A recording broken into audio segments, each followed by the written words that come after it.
So, ayun na nga guys, for today's video ay tayo may isang batang makulit.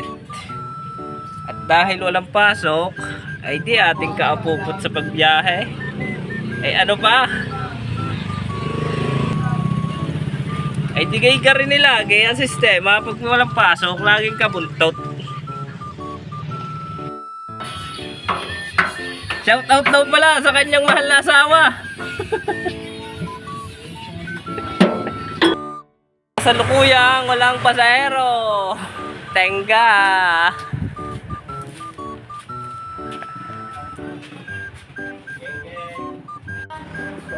Dito lang tayo sa mumurahin. Ano ka nga rin? Ginatantulingan? Oo.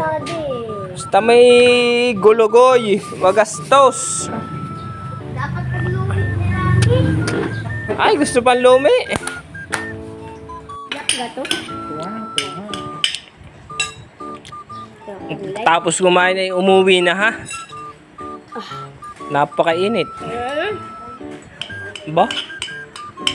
Maya-maya naman. Alas 2. Uuwi na tayo, tutulog na. Ay di kay kung saan may pagkain, ay dun sisinsay. Abay syempre, ay wag natin titipidin ang ating sarili. Kaya nga tayo nagtsatsaga sa initan para kumain. Abay, ikaw nga'y nakakabili ng alak. Kaya pag ang halagang 50 pesos na berindang hindi mo mabili, kaya naman. Ay pagkakaroon maghapong matumal ang biyahe, ay di ikay nalaang at nang mabusog. Omsim! Ay sadyang ka rin ang buhay ng mga ka-three wheels. Minsan ay meron, minsan ay matumal, ay ano na, ay sheesh! Basta tayo magpasalamat na lang kung ano man yung dumating sa araw-araw na blessing. Basta tayo may nasisilayang umaga, ay pagpatuloy lang ang arangkada mga ka-three wheels. Ay ika nga ng bateng din nyo, ay kung ikaw ay may tiyaga, ay di ikaw ay may panlaga bukas. Oh shish! Kamusta ga ang buhay-buhay mga ka-three wheels? Ay siya ay palaging uminom ng maraming tubig. Ay pagkagarning pagkainit dito sa atin sa Batangas ay kainaman ah. Tapos sasabayan pa ng napakatinding traffic ay digay nakakaiyamout.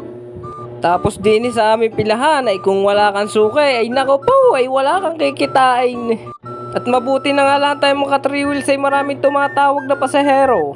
Ay yung ganaman bago makaalis ng isa sa pila ay tanghali na ay ano pa. Digay iyamot bago makaalis ng isa. Yung gang tipong nagkantutulog ka na sa hintay ng pasahero. Abay syempre pagkatapos kumain ay tayo inom din ng palamig ni Bossing. Legit na masarap yung palamig niya at yan ay purong prutas ang lahok. Ay siya ay paano mga three wheels. Hanggang dito na lang muna for today's video. Don't forget to follow and like and share. And thank you for watching mga ka-three wheels. Mag-iingat tayo paglagi and God bless. Ay abay syempre, pagkakatapos bumiyahe, ay diretso sa bahay, wag sa kabit. Omsim!